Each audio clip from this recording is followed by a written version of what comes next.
ऐसा क्या है जिसे आप सिर्फ एक बार देख सकते हैं, दोबारा कभी नहीं। यह है मेरा आज का इंतहाई मुश्किल सवाल जिसमें 99.9% लोग होने वाले हैं फेल।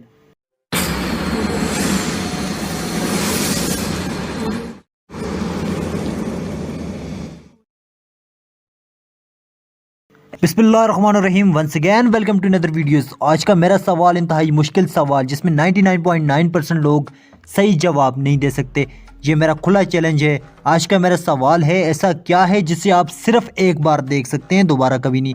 अगर आता है आपको इस सवाल का जवाब तो आप दे सकते हैं कमेंट्स में इसका जवाब। अगर नहीं आता तो आपको करना पड़ेगा सिर्फ 5 सेकंड का इंतज़ार, क्योंकि 5 सेकंड के बाद मैं दे दूंगा इस सवाल का जवाब। तो अपना काउंटडाउन शुरू करने से पहले एक छोटी सी गुजारिश, अगर आप हमारे चैनल पे न्यू हैं तो वीडियो को लाइक और चैनल को सब्सक्राइब जरूर कीजिएगा ताकि हमारी हौसला अफजाई हो सके। तो शुरू करते हैं अपना काउंटडाउन।